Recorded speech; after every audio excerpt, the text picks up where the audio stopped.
Hello friends, how are you? कैसे हैं आप सब? स्वागत है आपका अपने ही चैनल मीडू स्टडी में। मैं हूं आपका फ्रेंड आशुतोष आयम इंदौर से। एंड फ्रेंड्स, जैसा कि आप जानते ही हैं, मीडू स्टडी है आपका अपना चैनल जिसमें हम मैनेजमेंट के एमबीए के सब्जेक्ट्स को बड़े ही सिंपल वे में पढ़ते हैं, सारे टॉपिक्स को समझते हैं। हमारे अलग अलग मॉड्यूल्स हैं दोस्तों। आप हमारे डिफरेंट मॉड्यूल्स के डिफरेंट वीडियोस को ऑलरेडी देख रहे होंगे। मार्केटिंग, स्ट्रैटेजी, ऑपरेशंस, ओबी, एचआर, इन 5 सब्जेक्ट्स पे हमारे मॉड्यूल्स हैं। हमारी जो आज की वीडियो है फ्रेंड्स, वो हमारा ऑर्गेनाइजेशनल बिहेवियर, जिसे शॉर्ट में ओबी बोलते हैं, उस मॉड्यूल की 7th वीडियो है। इसमें हमने, आपको ध्यान होगा, पिछले वीडियो में जो 6th वीडियो थी उसमें पर्सनैलिटी टॉपिक को स्टार्ट किया था। जैसा कि मैंने आपको बताया था, पर्सनैलिटी इंपॉर्टेंट टॉपिक है ओबी के पर्सपेक्टिव से, और इसको हम 3 वीडियोस में कवर करने वाले थे।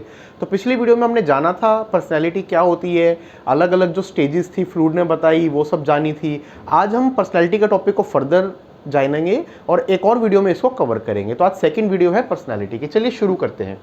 सबसे पहले जानते हैं डिटर्मिनेंट्स ऑफ पर्सनैलिटी, मतलब क्या चीज़ें हैं जो पर्सनैलिटी को डिटरमाइन करती हैं, पर्सनैलिटी को इम्पैक्ट करती हैं, उनके बारे में जानते हैं।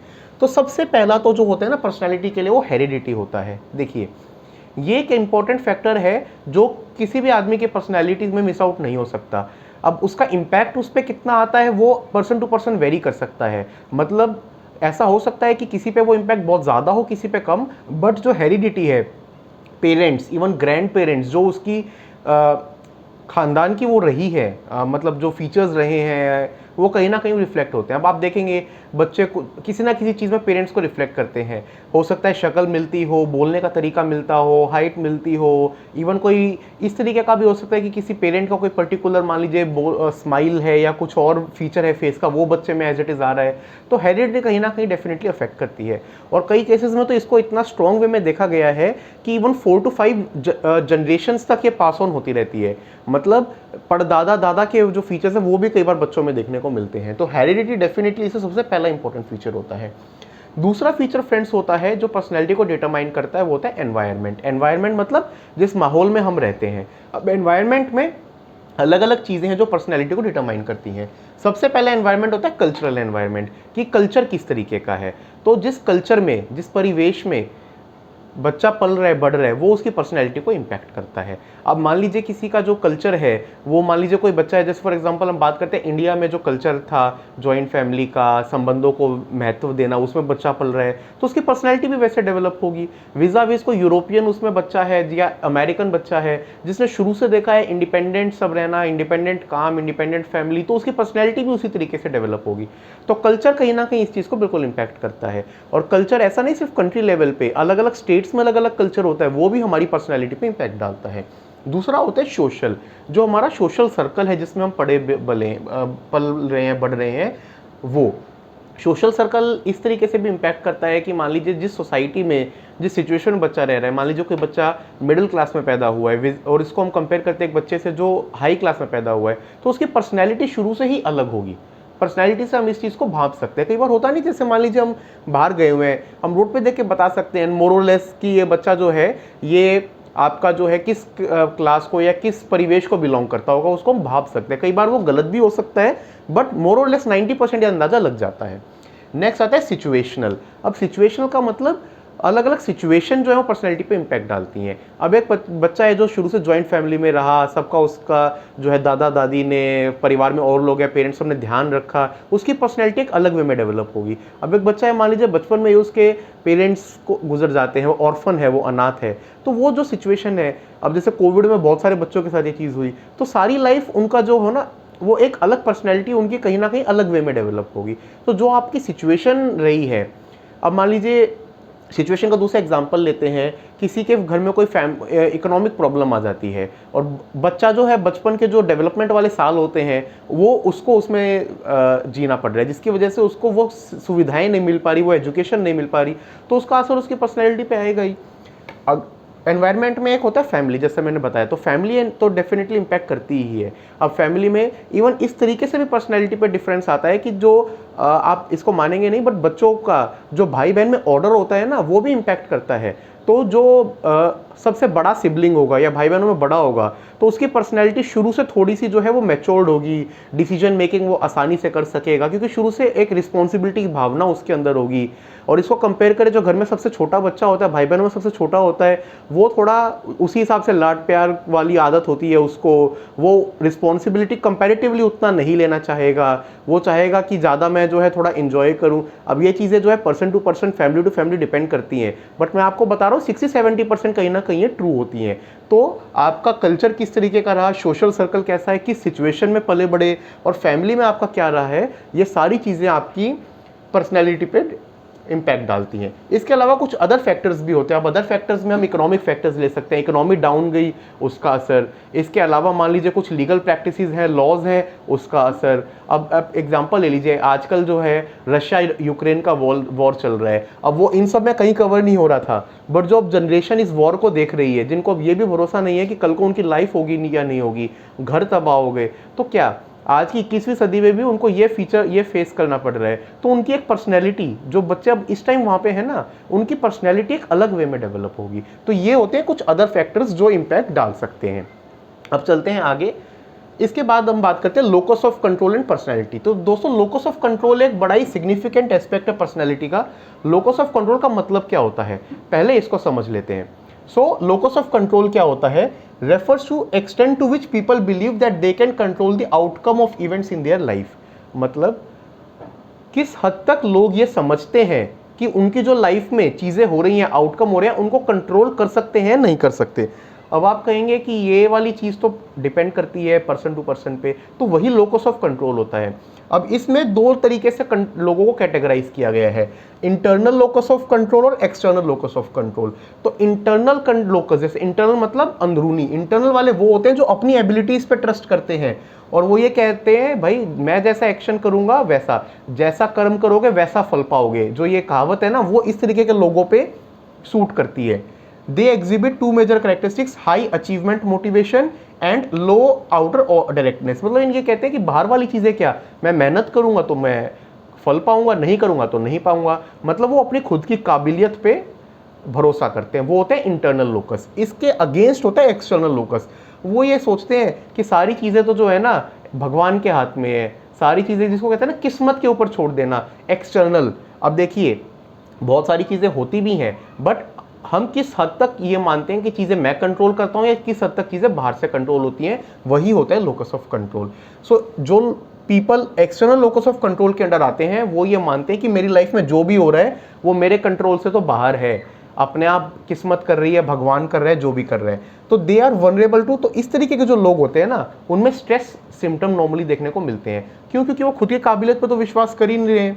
तो इमोशनल डिस्ट्रेस, जल्दी ही वो बर्नआउट मतलब कोई भी ऐसी सिचुएशन नहीं जो उनके अगेंस्ट है तो वो स्ट्रेस फील करेंगे, वो बड़ा ही डिजेक्टेड या बड़ा ही मायूस महसूस करेंगे।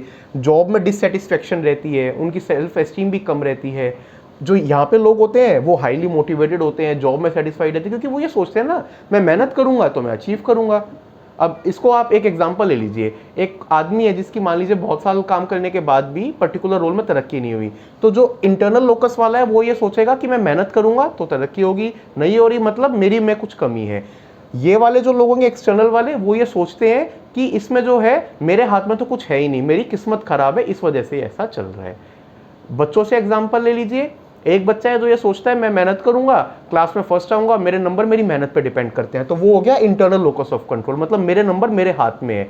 एक्सटर्नल लोकस ऑफ कंट्रोल, कितना ही पढ़ लूँ नंबर तो आने नहीं, मैडम टेस्ट ऐसा बना देंगी, उस दिन जो है अच्छा गया तो ठीक है, नहीं गया तो नहीं, ये होता है एक्सटर्नल। चले आगे चलते हैं। इस पर हमने टाइम इसलिए बताया क्योंकि इंपॉर्टेंट टॉपिक था। अब इस आज की वीडियो में हम कुछ थ्योरीज हैं, मेन 5 थ्योरीज, उनको और करेंगे, बाकी फिर करेंगे नेक्स्ट वीडियो में। तो पहले हम देखते हैं थ्योरीज ऑफ पर्सनैलिटी। अब अलग अलग थ्योरीज हैं क्या, तो देखिए अलग एस्पेक्ट्स होते हैं हर इंडिविजुअल के, और उसको एक्सप्लेन करने के लिए जो उस टाइम के विशेषज्ञ रहे, जैसे कि जो स्पेशलिस्ट रहे, उन्होंने कुछ ना कुछ थ्योरी दी है। उन थ्योरीज को हम पढ़ते हैं। These theories organise all the available information in a logical manner, एक लॉजिकल मैनर में ये बताते हैं। They also mention specific common characteristics of people with similar personalities in clear fashion। तो इन थ्योरीज में ये पता लगता है कि क्या लॉजिक है जिसकी वजह से जिसको बेस रखते हुए हम लोगों को कैटेगराइज कर सकते हैं। चलिए शुरू करते हैं हमारी थ्योरीज। तो सबसे पहली थ्योरी है साइको एनालिटिक थ्योरी। आपको ध्यान होगा पर्सनैलिटी 1 में हमने सिगमेंट फ्रूइड के पूरे 5 स्टेजेस जो थी, oral stage, anal stage, phallic stage, latent stage, इन सबको अब डिटेल में पढ़ा था। वही वाला जो है थ्योरी वो कहलाती है साइको एनालिटिक थ्योरी।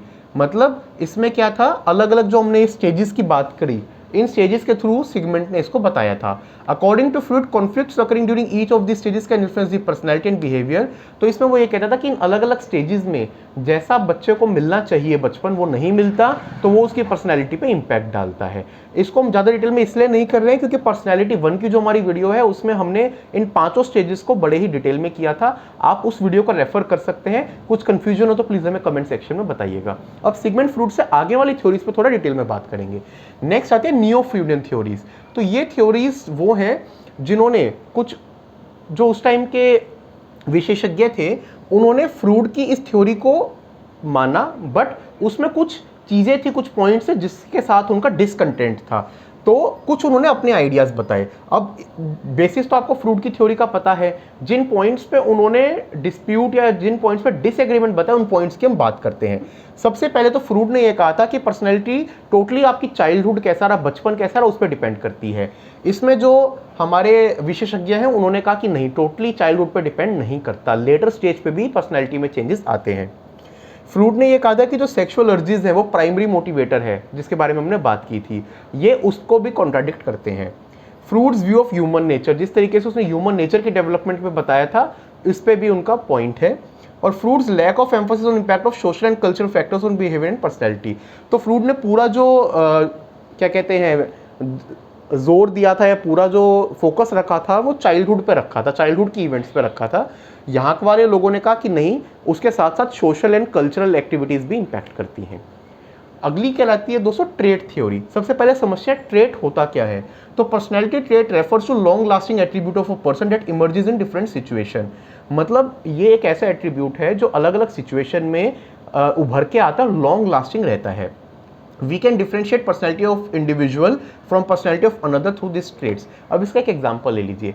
मान लीजिए ऑफिस में लास्ट टाइम डेडलाइन आई है, कुछ एक प्रेशर वाली सिचुएशन क्रिएट हो गई, टीम में 4 लोग हैं, चारों का रिएक्ट करने का तरीका अलग अलग हो सकता है। एक हो सकता है जो उस प्रेशर को बड़ा उसमें ले ले, अरे अब कैसे काम होगा, घबराने लग जाए, तबीयत भी खराब हो जाए। दूसरा उसके बारे में ठीक है, लॉजिकल वे में सोचेगा। एक बंदा होगा जिसको काइंड ऑफ फर्क ही नहीं पड़ेगा। तो ये क्या है, ये अलग अलग पर्सनैलिटी ट्रेट है, सेम सिचुएशन में बिहेव करने के अलग अलग तरीके, वो हमें समझ में आते हैं ट्रेट थ्योरी में।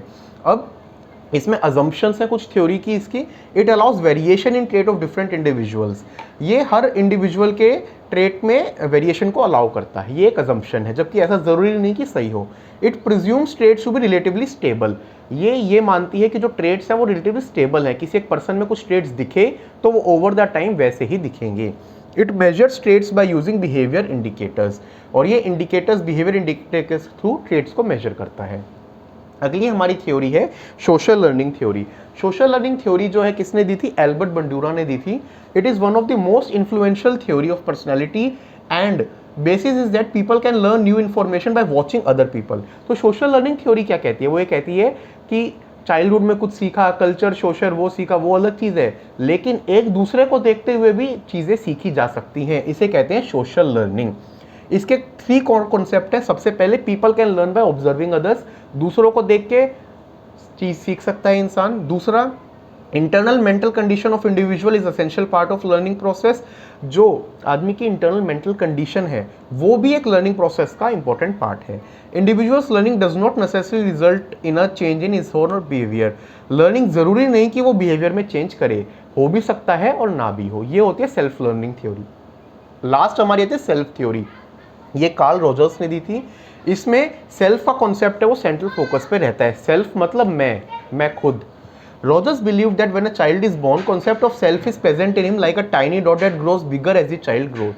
तो रॉजर्स ने क्या कहा था कि जब एक बच्चा पैदा होता है तो उसके अंदर एक सेल्फ या मैं का कॉन्सेप्ट पैदाइश से ही, बचपन से ही होता है, और जैसे जैसे वो बड़ा होता है ये उसके अंदर का कॉन्सेप्ट जो है वो इंक्रीज होता जाता है। Self is a social product that develops from social and interpersonal relationships. और ये जो सोशल प्रोडक्ट है सेल्फ, ये जो आदमी की सोशल इंटरेक्शंस हैं, इंटरपर्सनल रिलेशनशिप्स हैं, उससे डेवलप होता है, उससे बिल्ड होता है। ये हमारी थी सेल्फ थ्योरी। तो दोस्तों ये थी आज की 5 थ्योरी जो हमने बात करी। अब हमारी अगली वीडियो में हम एक और इंपॉर्टेंट अच्छा टॉपिक पढ़ेंगे, बिग 5, उसके बारे में डिटेल में पढ़ेंगे और उसके साथ हमारा पर्सनैलिटी का टॉपिक एंड होगा। आपको हमारी आज की वीडियो कैसी लगी दोस्तों, हमें कमेंट सेक्शन में बताइएगा। आपकी कोई भी कंफ्यूजन हो, क्वेरी हो, बताइए, हम उसको डेफिनेटली एड्रेस करेंगे। अगर आपको हमारा कंटेंट अच्छा लग रहा है तो हमारे चैनल को सब्सक्राइब कीजिए, आज की वीडियो को लाइक कीजिए। थैंक यू दोस्तों, टेक केयर।